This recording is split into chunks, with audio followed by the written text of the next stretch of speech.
Here's my Samsung washer. You can see how it look like, this one here, the panel, and how they look like. I think it's the model is a Samsung WF52H5200AW. That's this model is. So anyway, several days ago when I was washing my clothes after done, I found lots of these gray pieces, little gray pieces, lots of them like this inside my washing machine. First I thought it's some junk from clothes and stuff, and then another change I find out is the washing machine when spinning, it's rumbling, shaking really loud like crazy. That never happened before. So then we start looking for the reason. Then we start finding out the boot seal, I think it's called. The boot seal here seems is all rusted. See? Not rusted. Yeah, not rusted. Scuffed. Okay, my husband says scuffed. So look how bad it looks. It's just horrible. See those pieces come off? Yeah, it's all scuffed up. It's really dirty too.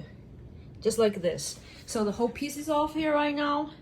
Then we went to I went to internet, find so many people have the same issue like this with Samsung washer. Then we went to Amazon, of course, bought a replacement called the model is DC971809484B washer door boot seal. Oops. Yeah, so we just bought one, and then we go to YouTube and find a really useful video and find exactly model number for the Samsung door boot seal. This one is almost exact same machine, and we just change it.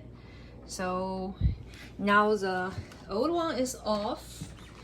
My husband went through it, take everything apart, and now we have a brand new one down here now. So clean everything up. I'm going to do a wash, think how that work out. Okay, the washing machine, after we replace that, everything just works fine. USB and this here will be super loud, shaking like crazy, and now it's shaking, but normal super loud sound, and there's no more leaking, nothing else. You know, still kind of loud, but much better than before, trust me. So it's a really common problem with Samsung washers. That's why I search for the internet. So many people have this boot seal issues. Luckily, I got this issue after 5 years. And some people got them like only 1 year, and then they have problems to late Samsung to own a warranty to fix it. So anyway, if you're out of your warranty and you don't want to deal with Samsung, you can always just choose get one on internet, the replacement, and if you're handy enough, you can just watch your video. I will put the link below and replace it by yourself. You know, total cost will be like maybe $80, even cheaper, plus your own labor. That's it. Thanks for watching. Bye now.